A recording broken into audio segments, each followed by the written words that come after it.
Good afternoon, everyone. My name is Samuel Chu. I'm the president of the Campaign for Hong Kong. Thank you for joining us today for our rapid response briefing on the arrest of Cardinal Joseph Zen and the trustees of the 612 Humanitarian Fund in Hong Kong. That took place, that happened yesterday.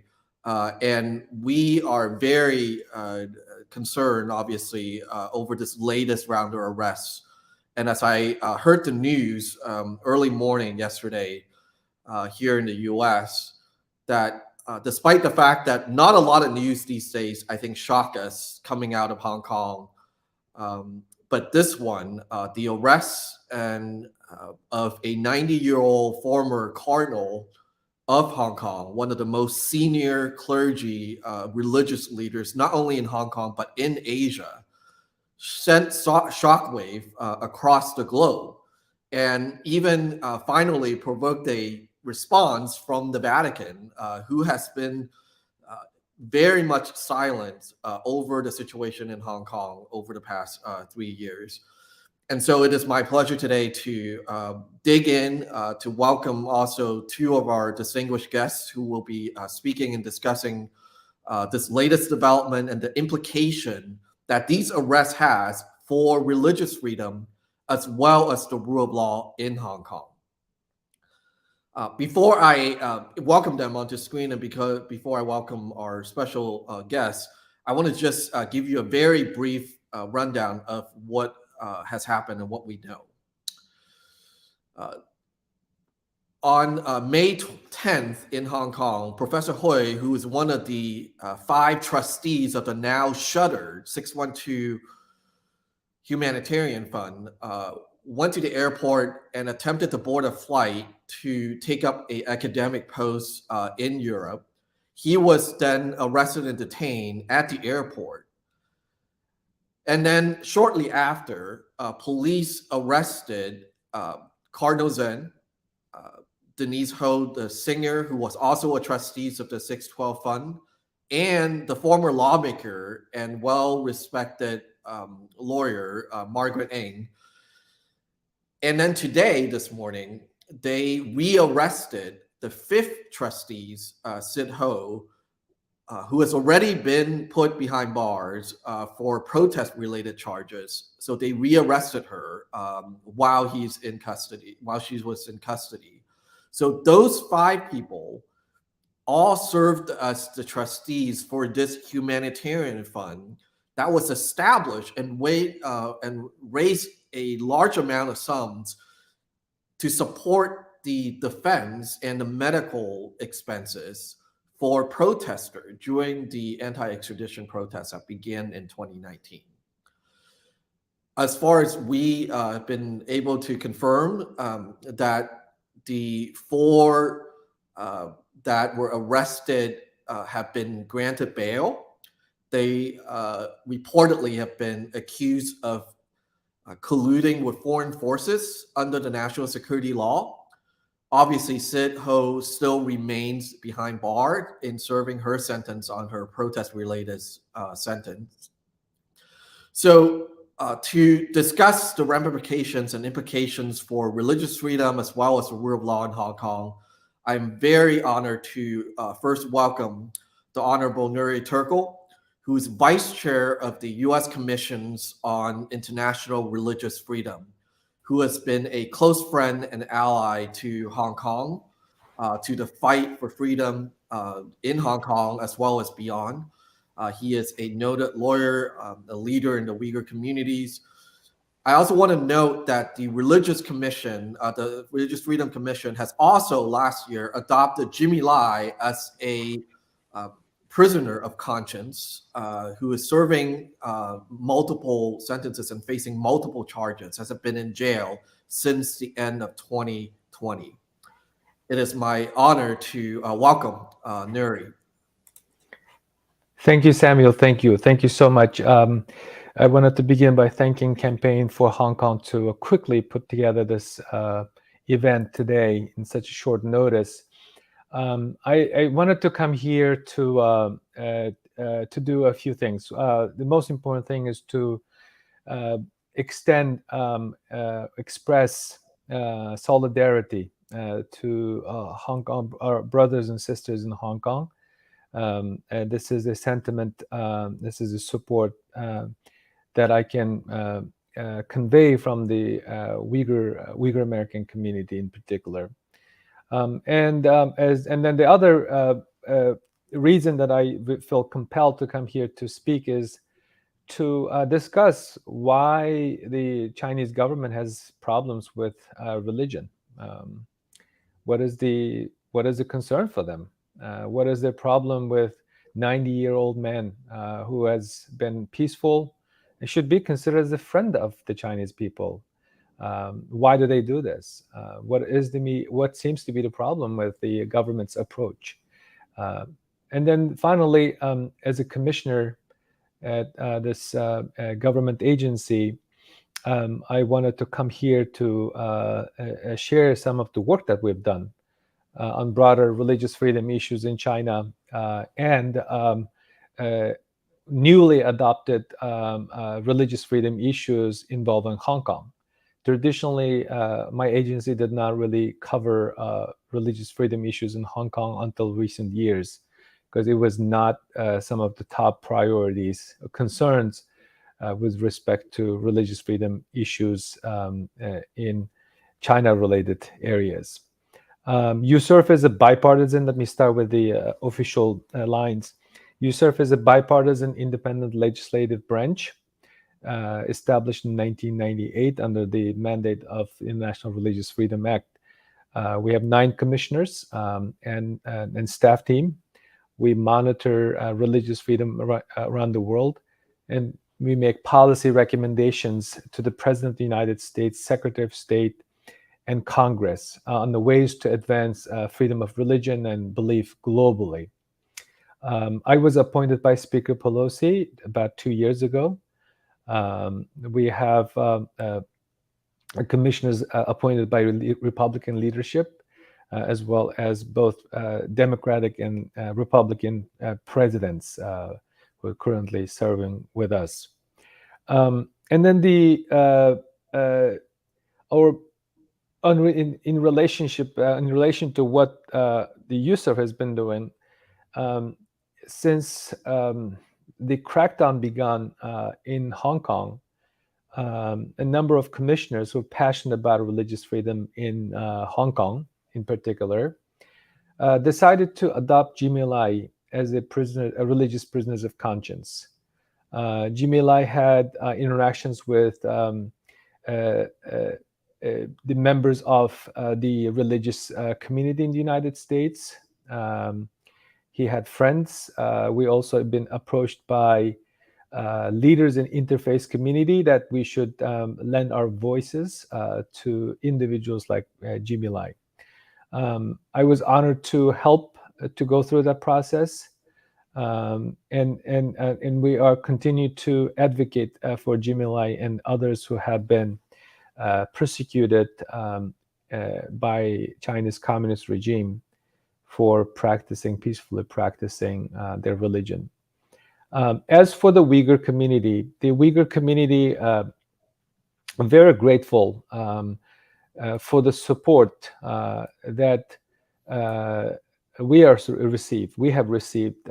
Some of you may recall during the protest, some Hong Kong activists carried the banners and signs, posters to express their solidarity to the Uyghur people. And I remember some point in I think it was 2018-19, I had an interaction with some of the imprisoned Hong Kong democracy activists and leaders, and I appeared to be in the same program. And when I talked about legalization of the repression through de-extremification measures of April 2017, the immediate reaction was, oh, is the national security law with the same thing? And we were just click.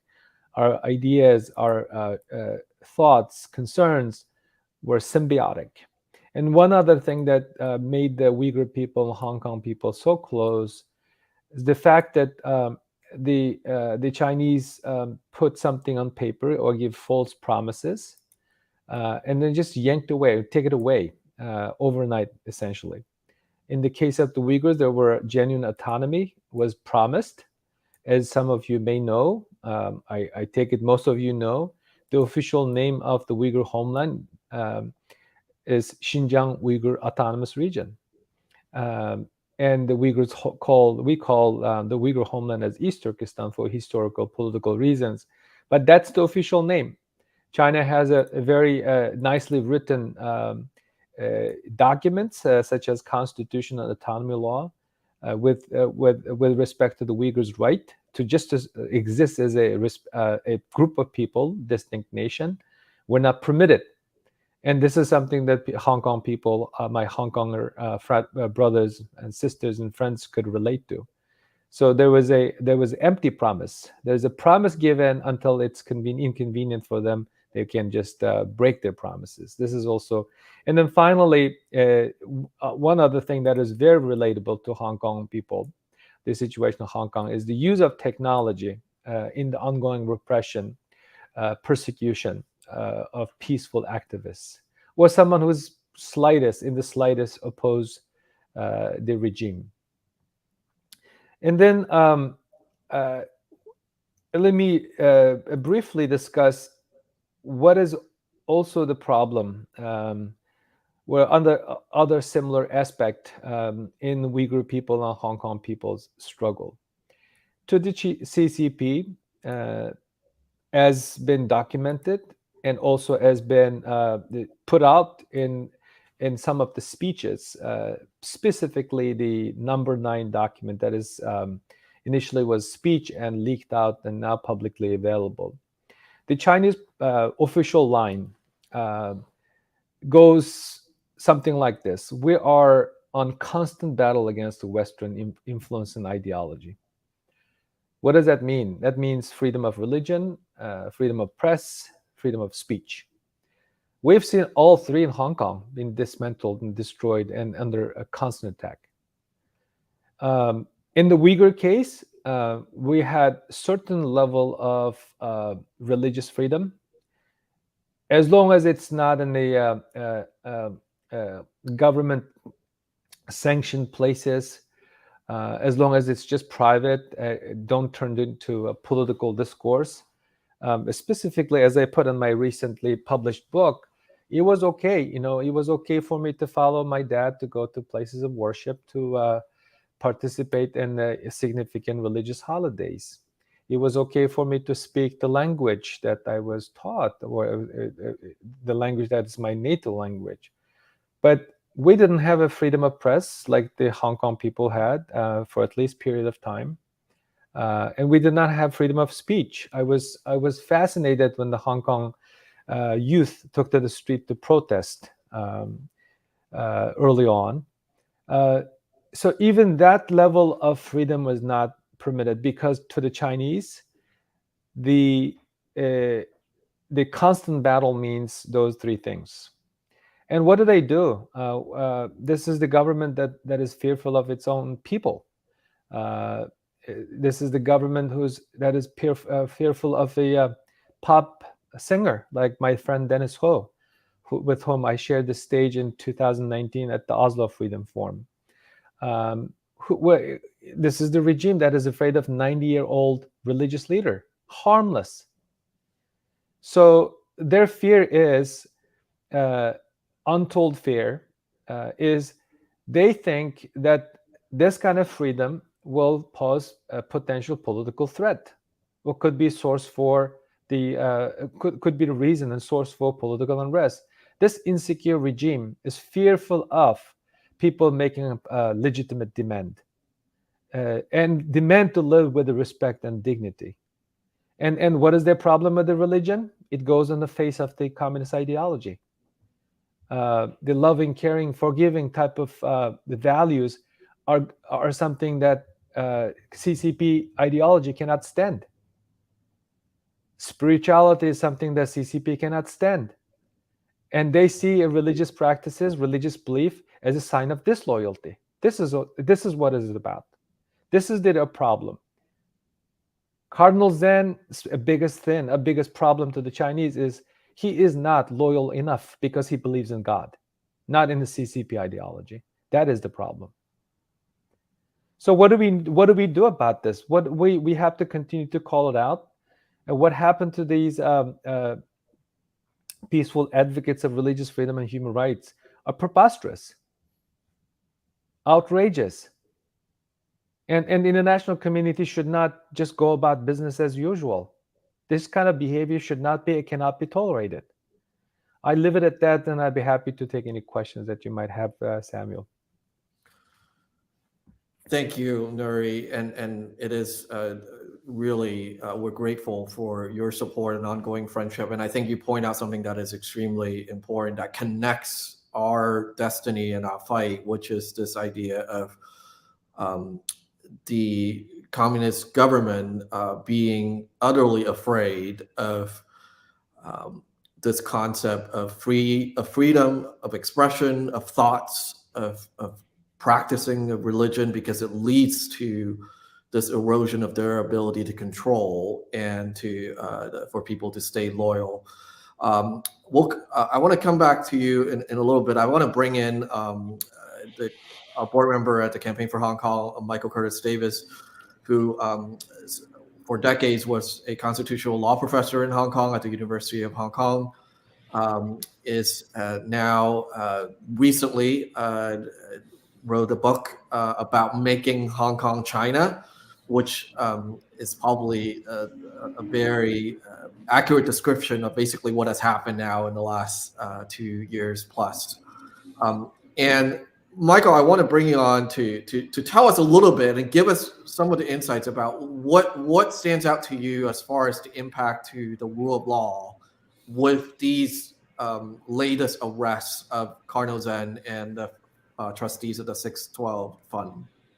Yeah, thank you, Samuel, and thank you, Nury, for your comments. I think we were on the same stage a couple years ago at Penn, but yeah, one thing that struck me right out just looking at it, when you think of how comprehensive the crackdown in Hong Kong is, that in these 5 people you have a clergyman, a lawyer, a politician, an academic, and a singer. I mean, it kind of reaches anywhere in the society that someone would express opposition. Now, I had the opportunity to interview Margaret Ng near the end of 2019, in December of 2019, when I wrote a report on the 2019 protest, and we were able to talk about the 612 Humanitarian Fund. And in the same trip, I also got to interview a lot of lawyers who were defending the people that were being arrested.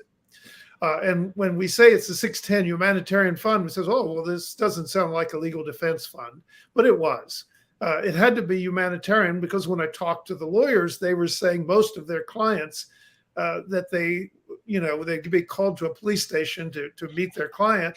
The client was beat up in some way, that there was a lot of injured people. So there's a kind of humanitarian aspect just to deal with the problem that was going on in 2019. But when you think about it in terms of the rule of law, it's like it breaks the rule of law in every way imaginable. When you look at it, they're arresting people for having essentially what is a legal defense fund. And what could be more central to the rule of law as we understand it under the common law tradition, on the legal tradition in Hong Kong, than that everybody's entitled to a defense. They should be praising these people for enabling the system to function. So I think one of the things that we're seeing, and Nury has alluded to this idea of control, is that the rule of law is now being promoted in Hong Kong, and the officials do talk about the rule of law. They say we are getting rid of these protests that are undermining the rule of law. It's this kind of a mainland version of the rule of law that we've all heard about. It's often described as rule by law, that basically controlling everybody is the rule of law in this vision. But the rule of law is understood in Hong Kong throughout all the years that I taught as a constitutional law professor there, is that everyone is subject to the law and no one is above the law. applied in the ordinary manner in the ordinary courts, and so on. This is a standard definition of the rule of law. And it's deeply offended when you arrest people for running a defense fund, a legal defense fund for criminal defendants. And it's interesting, we have to guess what people are being charged with. And this is a real problem in most of these cases. Even the Jimmy Lai case, we know that they're alleging collusion with foreign forces, but the exact form of the collusion still is not that clear. And in this case, again, well, what could possibly be the collusion? One has to guess. The guess is probably some accusation that foreign funds were involved in some way in this legal defense fund. But can that possibly be against the law? And is that in any way a threat to the national security of China? That people, it's kind of the standard for international human rights that people be allowed to defend their human rights. And it's a very common part of the human rights movement and a protection. Even a group of experts could criticize China for going after NGOs that were providing defense and otherwise addressing problems in the community, that these UN human rights experts felt that the right to donate money to organizations anywhere in the world to work on human rights is itself a human right.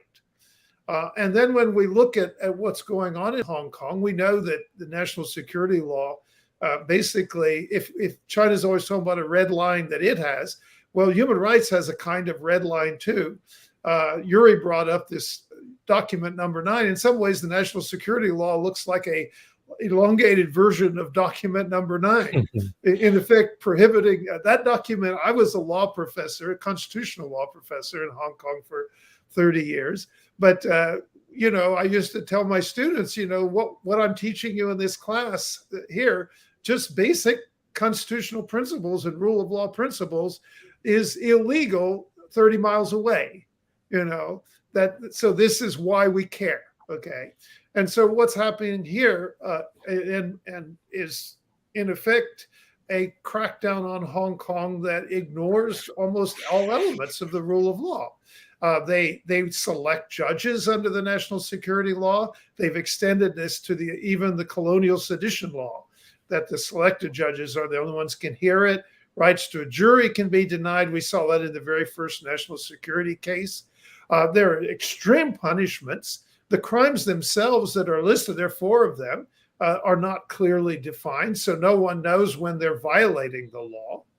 And it seems that they're going after people for things often in the past. The law itself has an article that would seem to bar retroactive application, but yet they seem to be targeting a lot of enemies. So in my view, what's going on in this case in particular may be a sort of score settling, that they, in Hong Kong, I almost think that no matter how aggressive they've been, it would be very hard for local people to actually decide to go out and arrest Cardinal Zen. He's so highly respected in the community that, and think about it, even the current chief executive and the future one are both Catholics. So one has to imagine that they're being directed to do this by the Office for Safeguarding National Security, that Beijing is directing these arrests. Margaret Ng is equally respected. Denise Ho. All of these people are just highly respected people. And you can only wonder when you're in a society where the most respected people, and we don't have to guess at this, when they were given a chance to have an election, the opposition won, always got more votes. So these are highly respected people in the community. If you lock up all the best civic-minded people in the community, then we have to wonder who are the criminals, and I'll leave it at that. And I think it's better to have a Q&A and yeah. go there. So let me come back to Nury for just for a sec. I think that you described the parallels and the connection between the Uyghurs minority and the the fight for the homeland, and as it describes in this autonomous region, which ironically applies to both Hong Kong and Xinjiang. What do you see as the next step in cracking down? As we, the Hong Kong obviously is in a different stage. As you said, there have been freedom of press and there have been other rule of laws. Due process was part of the constitutional protection in Hong Kong before, unlike what has been happening within the Uyghur homeland, where there are no actual legal processes and protections. What is the tactic here that the Chinese government is going to use, and what do you expect the next wave of crackdowns to look like? Was that for me or with that yes, for Mike? Nury. Well, I worry the transformation, because the Hong Kong people have something that fears the CCP leadership, which is the culture and values, the freedom, that had been part of people of Hong Kong for decades.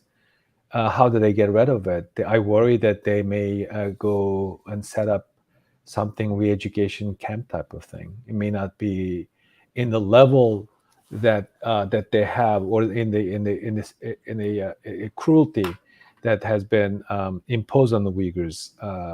But I worry that this ideological transformation, thought transformation, is something I think it's even dreadful to think. It does not have to be labeled certain way, the other way, but breaking somebody's spirit can be taken in different forms and shape. So the fact that the Hong Kong people still resisting today is the fact that they still have this idea that freedom matters. They still have this value, they still have this longing for some of the old good days, and they cannot. The Chinese will not be able to get rid of it by rounding up several or group of thought leaders, community leaders, religious leaders, business leaders. You may recall that they're talking about the education of Hong Kong.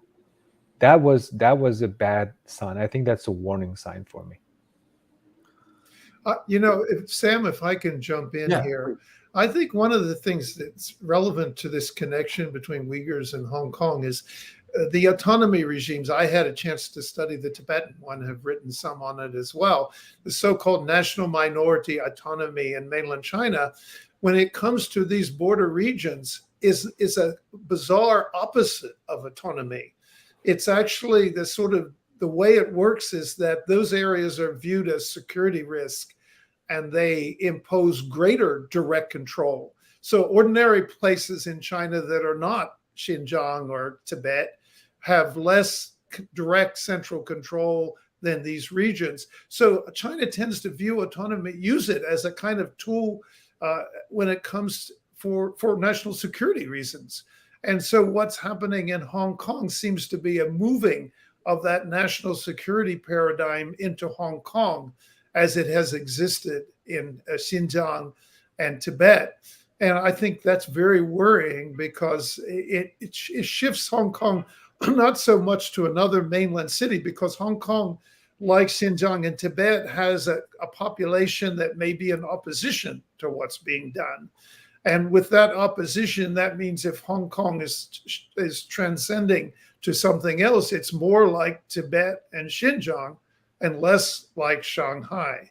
And this is something that worries me, that this paradigm seems to be importing that peripheral national security, so-called autonomy paradigm into Hong Kong. And we see it with the national security law itself. Michael, one of the questions that we been getting for the last 24 hours is the timing of these arrests.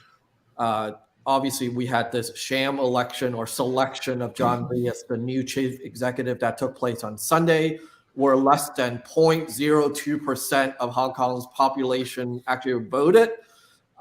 He received a total of 1,416 votes. But the timing of it, what do you think of why these arrests happened this week?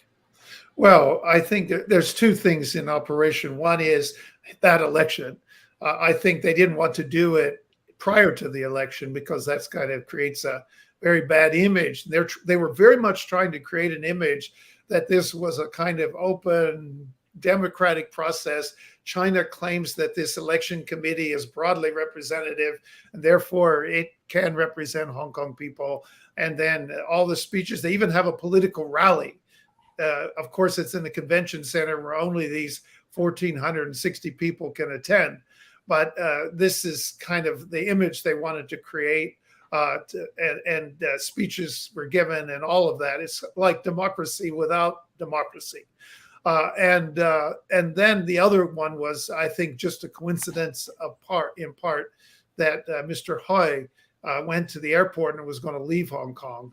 And so there was the idea that, so it tells you that there's a kind of list of people, if they show up at the airport, that those people in the immigration section, when you leave Hong Kong, you have to clear immigration outbound as well as inbound, and they will stop you. And so they picked him up, and I guess that meant they picked up the remainders of the people involved in that particular investigation.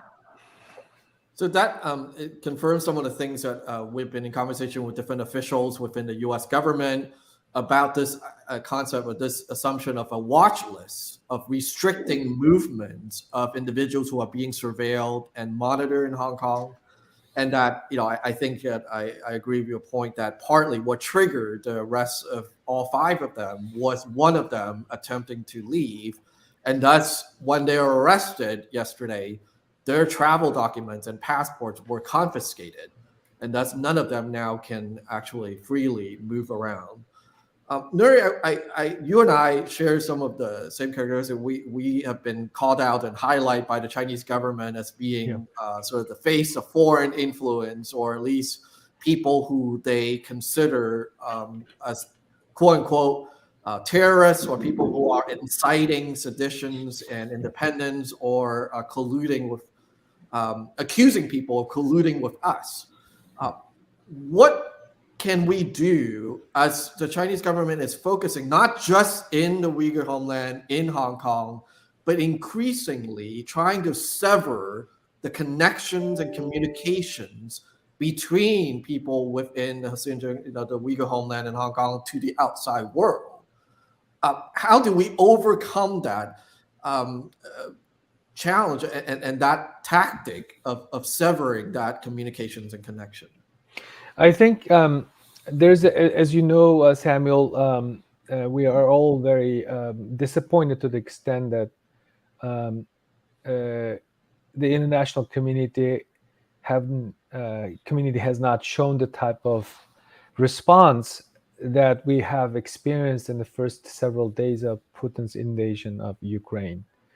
I bring this up because it's relevant. Without international pressure publicly on the economic front, it is impossible almost to force the CCP to change its behavior. The fact that Li Keqiang suggesting to loosen up some of the things because the policy, the China's economy is hurting, tells me that some of the external pressure starts showing effect. In the case of Hong Kong and the Uyghur crisis, Uyghur genocide, the United States government has imposed a number of significant sanctions. There have been a legislative mandate. These things take time to show some effect. I think we need to continue to pressure the Western governments, traditional or new supporters. One important area that I think that people need to cultivate or spend more time is business community, which is also very, very important in the case of Hong Kong and the case of the Uyghur homeland. In the Uyghur situation, it's a slavery. In Hong Kong, it's something to the world, the financial system. There's a business community interest directly in Hong Kong. And to this day, they haven't really spoken out. When a significant number of companies suspend, if not fully pull out of business practices in Hong Kong, sky did not fall on us. I think business community need to step up to the plate. Unlike Russia, we have CCP leadership and CCP problem. In Russia, maybe just one person, maybe a group of people, but as long as the CCP's evil policies and disregard of human value and freedom continue, we will continue to have this problem. One other area, Samuel, we need to focus on the tech firms. I can't imagine, you mentioned the travel. I can't imagine that the Chinese security will be able to identify who has a plan to leave, who has a foreign contact, who has a supposed to be private conversation. And now this contact tracing. It was not for the technological support. It was not for the role of technology in the ongoing repression. More than 80 countries around the world have already, that number may be outdated a little bit, adopting the Chinese version of surveillance. I was so pleased when the Hong Kong protesters took down the cameras on the light pole. And I was like, oh my God, they identifying a real danger here. So we need to focus on, I think there's a public support in both here in Europe, but how do we translate that support into a real policy reaction? I'm not one of those people who believe that the change come within. In my book, I profiled two type of China based on my own observation, based on what I've learned, that the Chinese people essentially live in the combination of George Orwell's 1984 and the United States. In the former case, it's almost like North Korea. The materialistic satisfaction, the life is too good for the people in mainland China. They stop critically thinking about the state policies, taking things at face value. So I think it will be difficult, at least in the foreseeable future, to expect a reasonable group of people rise up against the regime and saying, no, you cannot do this under my name, on my name. So we still have to rely on whatever available outside, whether it be humanitarian assistance, whether it be using targeted sanctions, putting pressure on the technology firms, financial sector, investors, to increase the cost on CCP. So I want to actually, this is for both of you, and I think we can, whoever wants to come in first. Both of these, the religious freedom and the rule of law and this idea of due process of defending your human rights are both part of this broader set of human rights under the United Nations doctrine. One of the things we know is happening, or at least it's been in the works, is the visit from the U.S. From the UN Human Rights Council representative to Xinjiang, and they've been in talks with the Chinese official and Chinese government. There's been back and forth of this idea of, what is going to be included, who's going to be part of this trip. I wonder, Nury, perhaps you can start first. Is what would you demand and like to see from an outside entity like the UN Human Rights Council as they are exploring a actual visit to Xinjiang? They're still negotiating. Their team is in the southern part of China, quarantine, the advanced team. From what I've heard, Michelle Bachelet most likely will be going.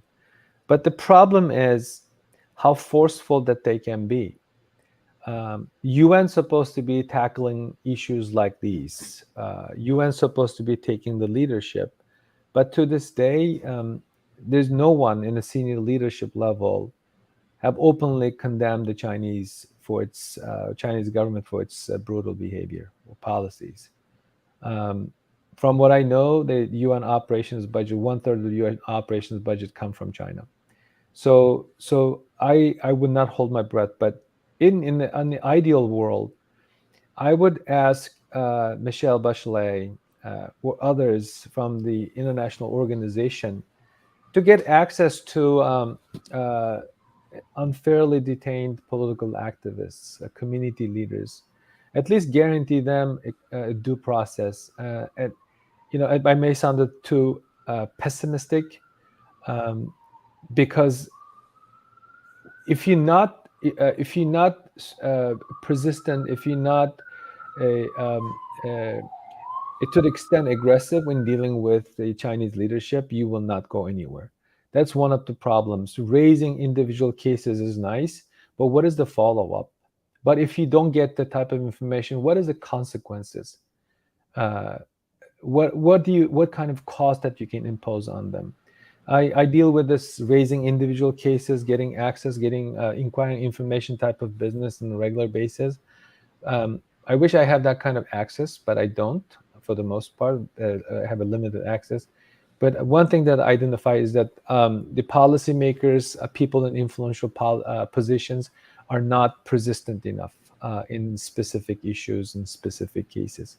So it would be nice if UN could do what they're supposed to be doing under the UN Charter, but UN operations, UN leadership has been extremely disappointing in the last few years. Michael? Well, I think, as a professor who teaches international human rights, I've had people working in the Human Rights Council sometimes give me feedback. One of the things they point out very often is when they want to take a stand, China has huge influence within that organization, that the Chinese officials are very much on top of what's going on. In some ways, the US was very neglectful, especially under the previous administration when it sort of pulled out of the council, but China has never pulled out. It's been very on top of it.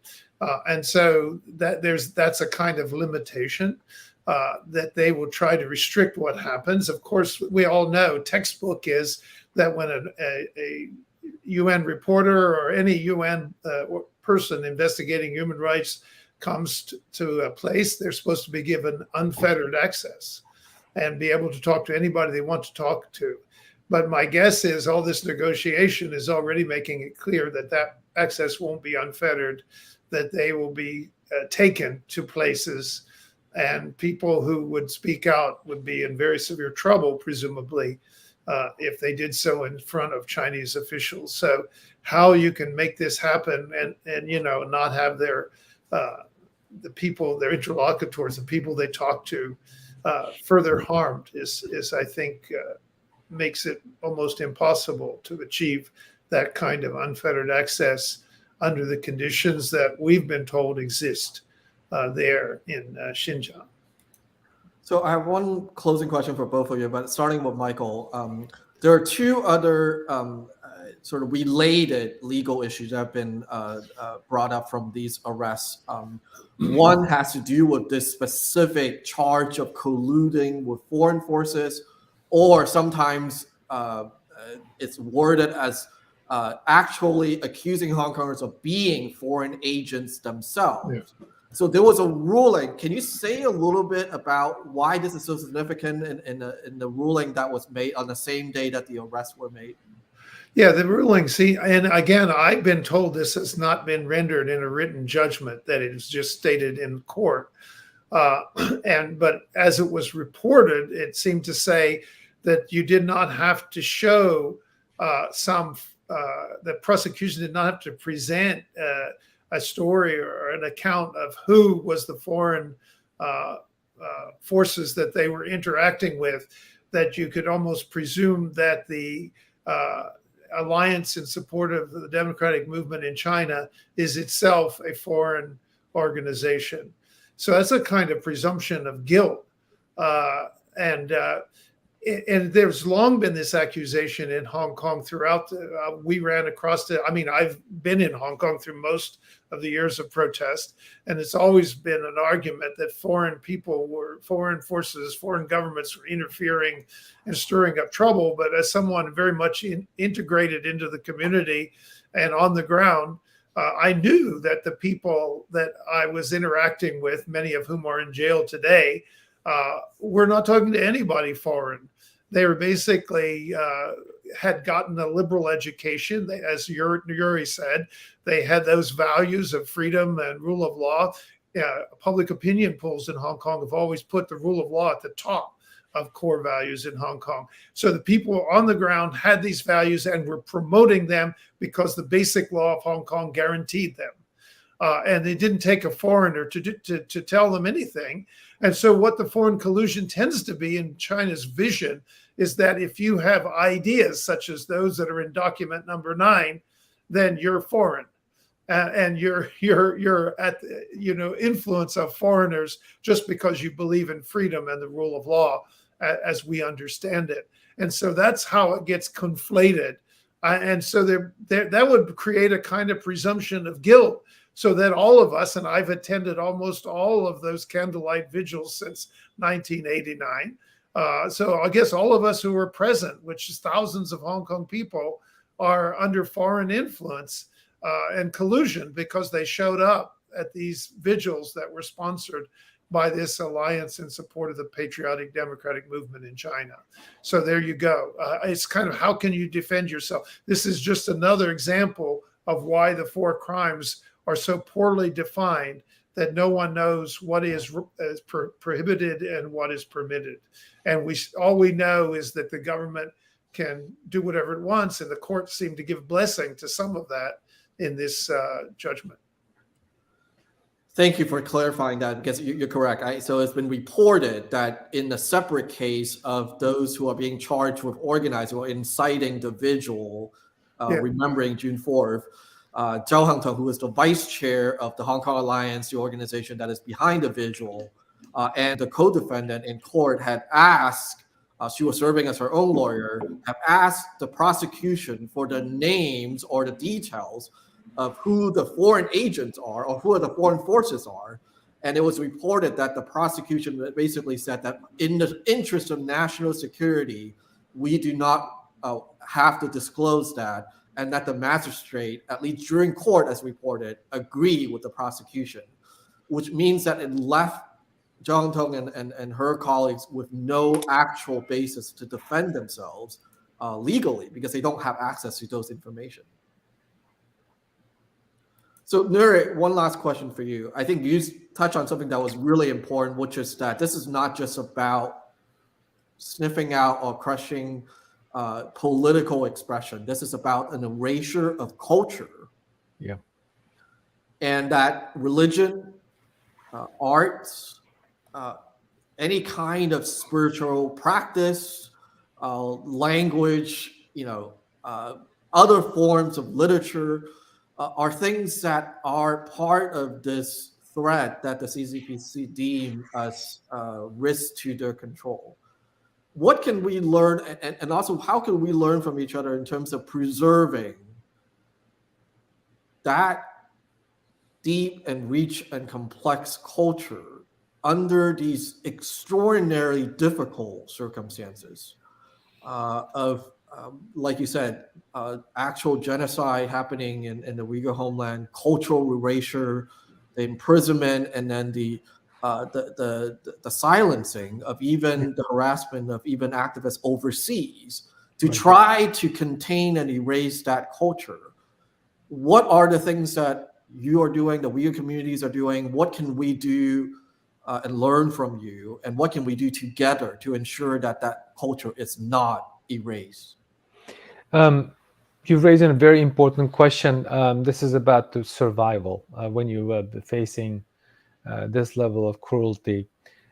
Before addressing that, I also wanted to add a couple of points on the foreign collusion. So that collusion, actually, it's also sometimes the Chinese official lines don't explicitly explain what that means. The collusion is actually pushback against Western influence. So collusion, you talk to the reporters, that's collusion. You talk to your counterparts in a religious faith community, that's a collusion. You talk to your academic peer, that's a collusion. So this is something that we have seen in the mainland China, seen in the case of Uyghurs, in the case of Tibetans. It's a very worrisome trend, and it's an excuse for the state to create a fear, because Hong Kong people are never afraid of talking to people who don't look like them. That's not their culture. And now people will be looking over their shoulder, and then start whispering like the Uyghur people do in even the free societies today, because you don't know who's who. That if you have a German passport or Turkish passport, would that consider foreign person? So if you talk to that person, if you exchange ideas, if you share your sorrow, disappointment, excitement, is that the collusion? So there's no clear line definition. They leave it on purpose in such a vague nature. So I think it serves the purpose of creating fear. I put no escape on my book for that precise reason, because I don't know where that fear is. Even though I'm physically, mentally free to the extent, but I'm not that free. So I think that's one thing that I can speak from the personal experience. As for the survival, I've spent a lot of time with the Jewish community members. I learned, during the process of writing this book, I also spent a lot of time studying the history of Holocaust. The one thing that I was told by a Jewish female Holocaust survivors, refuse to be dehumanized, and adhere to a daily resistance. Refuse to be dehumanized is when they experience something, but adhering to a daily resistance is something that they were able to manage to preserve their religion. This is something that I've been advocating within the Uyghur community. The governments can break your spirit, but they cannot break your will to hold it together. Well, I want to thank both of you, and actually thank you for mentioning again your book. Both. So, if you're interested, Nury's book just recently came out. It's called "No Escape: The True Story of China's Genocide of the Uyghurs." It is out in bookstore and both hardcover and electronic forms. I highly recommend it. I am midway through the book, having gone through and got my copy. And also, Michael has his book that came out in 2021 that speaks to making Hong Kong China and describes in detail, as he said, through many interviews in Hong Kong, on the ground, of the rapid, not just mainlandization, I guess, as you described, maybe the autonomous turning into crackdown of autonomous regions and what that looks like over the course of the last 3 years.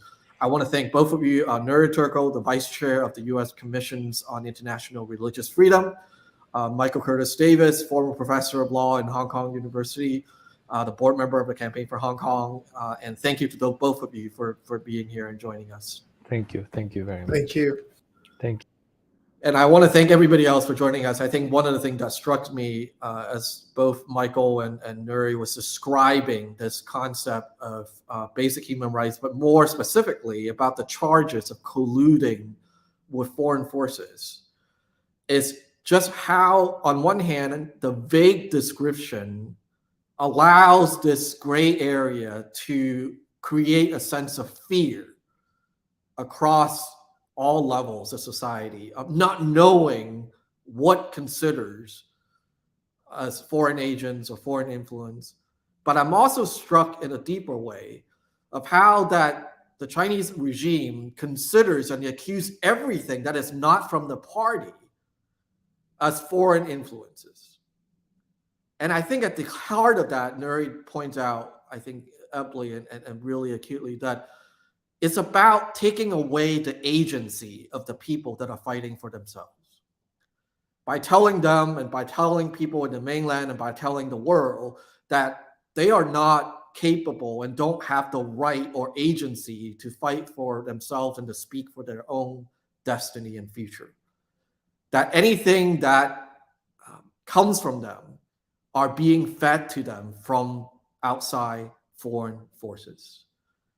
That is part of the humanizing that I think Nury so aptly described. And I want to raise up that point that as we not allow ourselves, the people of Hong Kong and the Uyghurs and others, to be dehumanized, that one key aspect of that is to recognize that they have the political rights and the agency to speak and to choose for themselves their own future, this right of self-determination. So thank you again. I'm so grateful for both Nury and Michael for joining us, and for every one of you who joined us online. This will be made available through our Facebook, YouTube, Twitter. If you have follow-up questions, please send us a note, comment. We will do our best to follow up with them. Thank you so much for joining us.